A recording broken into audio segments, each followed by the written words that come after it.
Now, as part of paragraph writing, there is a particular aspect called developing an idea. We will discuss how to develop an idea or expand an idea or a proverb expansion.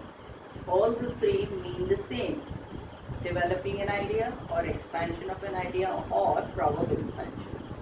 Now, these three may occur in the form of a famous saying, an adage, a proverb, or a famous quote by a great personality.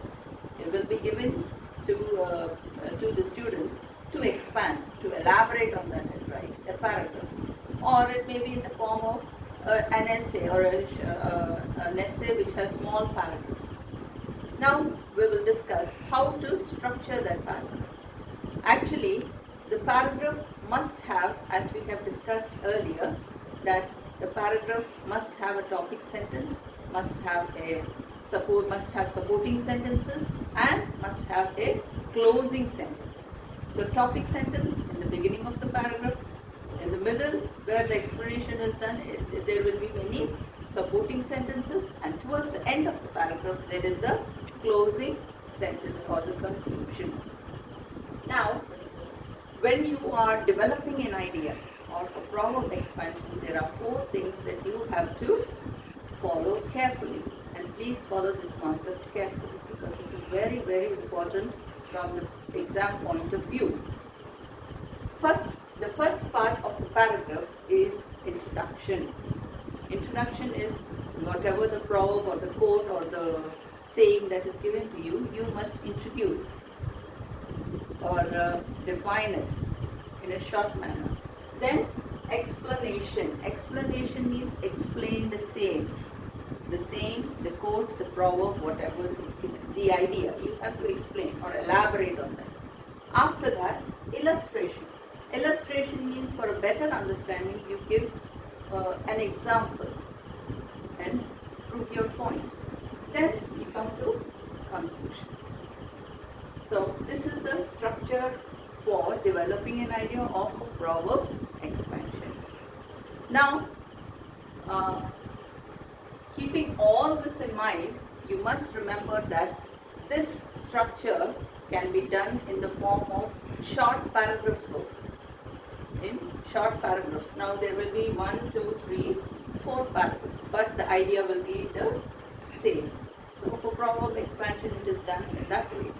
Or everything is squeezed into one paragraph, maybe 10 to 12 sentences, the ideal size for a paragraph. Here on the board, I have given an example for you. The sentences may be short sentences because you know paucity of place or space on the board. The example is developing an idea, and that idea is junk food causes early death. As you can see, the first part, this part is the introduction. What are you doing here? Junk food. What is junk food? You are defining it. That is the introduction. So what do you understand by junk food? It is unhealthy food which is high in calories, sugar, which is not so good for our health, and with very little nutritional value, that it has very little vitamins, minerals and proteins. It has very little dietary fiber. So that is mentioned in the first part. That is the introduction. So we are defining what the idea is first. Next we go to the next paragraph. Some examples of junk food. Now this is the explanation. What is junk food? What are the things which are considered as junk food, which is written here? Burgers, pizzas, fried food like chips, samosas, bhajis, all these, carbonated drinks, Thumbs Up, 7-Up, Pepsi, all these are considered as junk food. And if you are a science student, you may elaborate more how junk food causes harm to our health.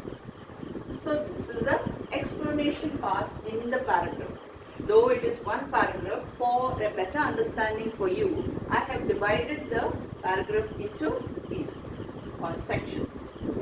Next we come to the third part. Illustration means showing an example to prove our point or whatever the saying is.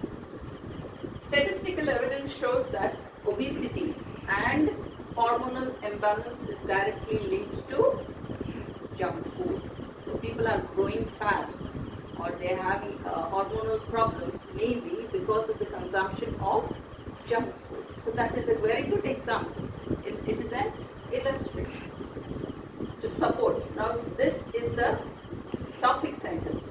These two are the supporting sentences. I have written just two. You must add some more. As I told you, you must have at least 10 to 12 sentences to make a good paragraph. The last part, conclusion. In conclusion, you can write or concluding, lastly, in the end, you can say that this part is the conclusion.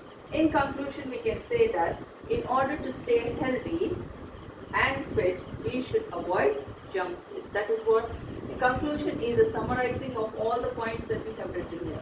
So we can conclude that we should avoid junk food. And what should we do? The suggestion or whatever the remedy you have come up with, that also can be included in the conclusion part.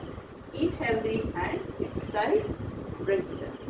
Then you will be healthy and so this is just a very small example for your better understanding. I hope you have understood this concept of paragraph